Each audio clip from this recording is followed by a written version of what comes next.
There comes a time in life when the roles between parent and child begin to shift.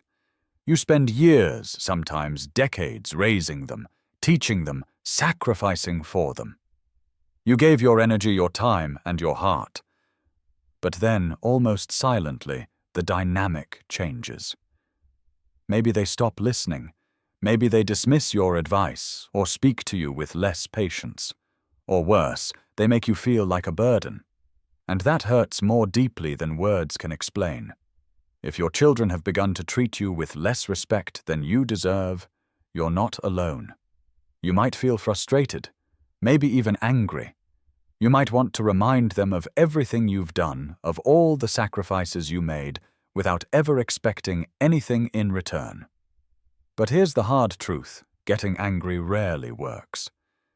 In fact, it often drives them further away.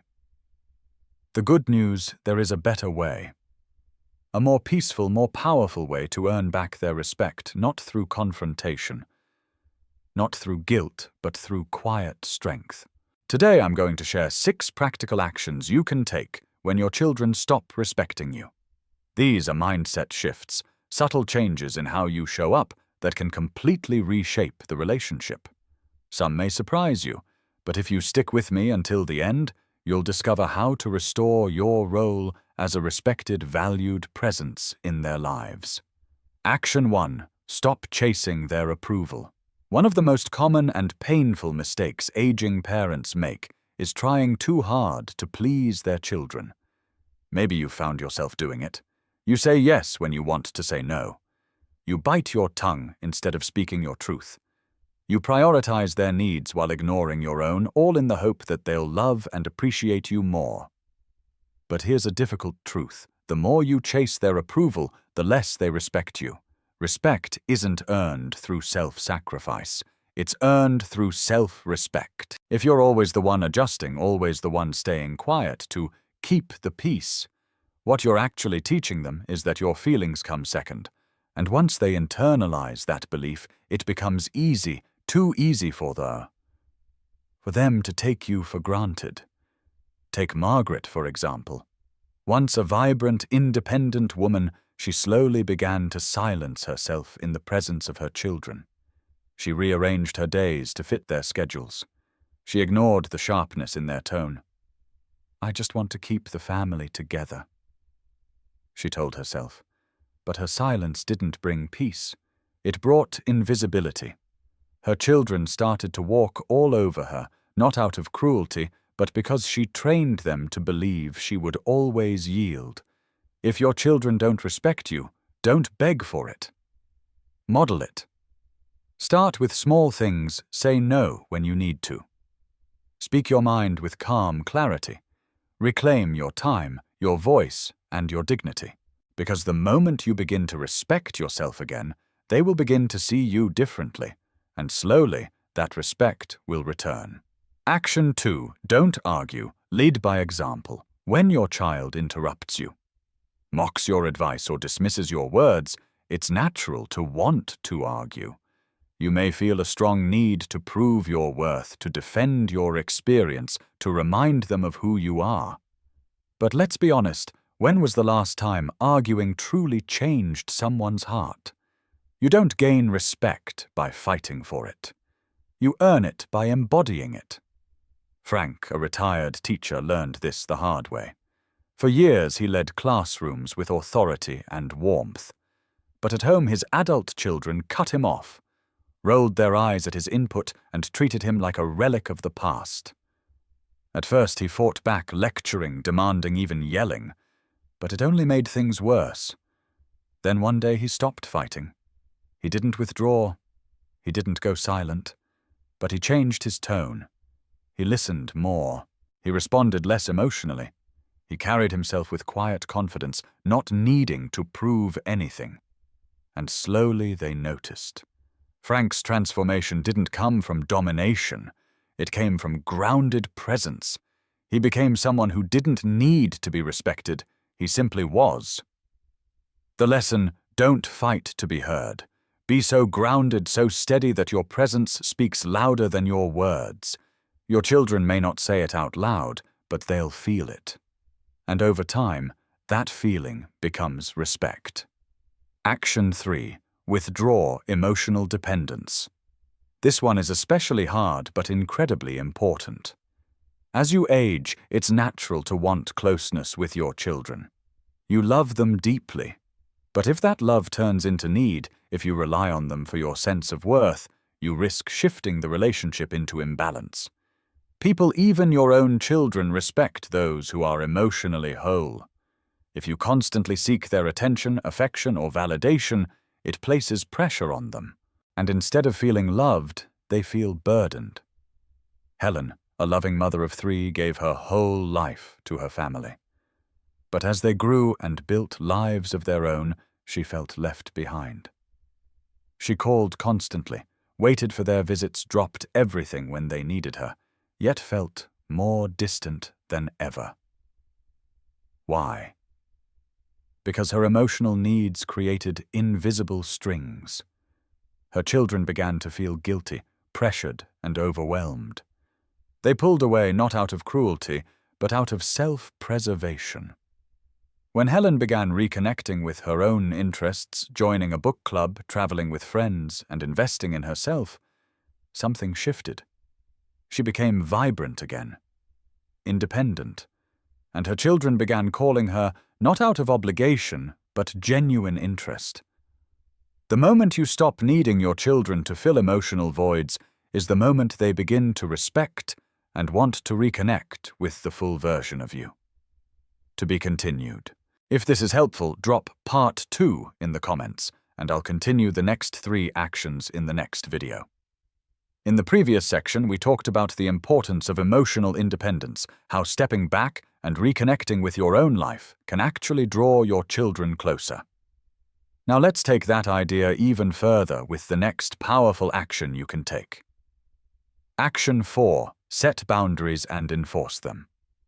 One of the biggest reasons children lose respect for their parents is because, knowingly or not, the parents allow it. If your children speak to you harshly, ignore your opinions, or act as if your time and feelings don't matter, and you let it slide, what message are you sending? That it's acceptable. It doesn't mean your children are unkind. But human nature, especially within families, often follows this rule. People will treat you how you teach them to treat you. Setting boundaries doesn't mean cutting off your children or creating unnecessary conflict. It means calmly and clearly deciding what kind of behavior you will and won't accept, and most importantly, following through when those boundaries are crossed. I remember Robert, a retired businessman who had spent decades running a company with professionalism and strength. But at home, his adult children walked all over him. They interrupted him mid-sentence, mocked his views, and constantly criticized his lifestyle. At first, Robert brushed it off. He told himself it wasn't worth starting an argument, but every time he stayed silent, the behavior got worse. He eventually realized that in trying to keep the peace, he was slowly losing their respect. One day he changed his approach. When his son interrupted, he said calmly but firmly, "I'll continue speaking when you're ready to listen." When his daughter rolled her eyes at his opinion, he responded, "You don't have to agree with me, but I do expect you to respect me." When they kept pushing his boundaries, Robert didn't yell or argue. He simply said, "If we can't have respectful conversations, I'll choose not to be part of them." And slowly, things changed. His children pushed back at first, but over time, they realized something had shifted. Their father wasn't angry. He was just grounded, confident, unwilling to tolerate disrespect. And because he respected himself, they began to respect him again. If your children don't respect you, ask yourself this: are you allowing it? Because if you don't set boundaries, they won't either. And if you don't enforce those boundaries, no one else will. Action 5. Stop giving without appreciation. As parents, we're wired to give. Our time, our energy, our help, our hearts. But here's a hard truth: when you keep giving to someone who doesn't appreciate it, you're not building love, you're building entitlement. If you give endlessly without boundaries, without thanks, Your children won't see your generosity as a gift. They'll see it as an expectation, and the moment you stop, they don't feel grateful. They feel offended. George was one of those endlessly giving fathers. Whenever his kids needed money, he sent it. When they needed help moving a babysitter, a ride, or even a home-cooked meal, he was there.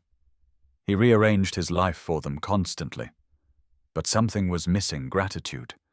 They never said thank you. And worse, when George needed help for the first time, no one showed up. They were too busy, too distracted. That was his wake-up call. He decided to make a change. He stopped volunteering before being asked. He stopped stretching himself thin. He started saying no when he needed to. At first, his children didn't understand. They were frustrated. But slowly they began to adjust. They realized his time, his support, his help wasn't guaranteed. It was a choice. And choices are meant to be appreciated. So ask yourself honestly, are you giving too much without being valued? And if so, what would happen if you paused? If you only gave when it felt right, not when it felt expected? Because when people realize your kindness has boundaries, they stop taking it for granted and start treating it with the respect it deserves. Action 6. Build a life outside of them. Here's the final and perhaps most powerful shift of all. If you want to be respected, not just loved, but truly respected, you need to show your children that your life doesn't revolve around them. It's easy to fall into the habit of centering everything around your children. Their schedules, their needs, their families, their lives. Especially after they've grown up, started careers, had families of their own. But if they look at you and see someone who has nothing else, no passions, no hobbies, no friendships, no purpose outside of them, they may not feel admiration. They may feel pressure. Or worse, pity. People respect people who have their own world. Start investing in your own life again. Join a group. Learn a new skill. Travel. Volunteer. Rediscover the version of yourself that exists beyond the role of parent. Not only does this bring you joy, it also reminds your children that you are more than just their mom or dad. You are a full, vibrant human being. And when they see that, they start to admire you all over again, because self-respect breeds respect. Independence invites admiration, and a parent who has a life they love becomes a source of inspiration, not obligation. So tonight, reflect on these questions. Are you depending too much on your children to define your worth? Are you tolerating disrespect because you're afraid of being alone? Or are you willing to reclaim your space, your voice, and your joy? If this video helped you in any way, drop a comment below with the words, "I choose respect." And if you haven't subscribed yet, please do. It helps us continue making content that empowers and uplifts. You deserve to be treated with love, kindness, and respect. Not because of what you've given, but because of who you are. Thanks for watching. And remember, respect begins with you.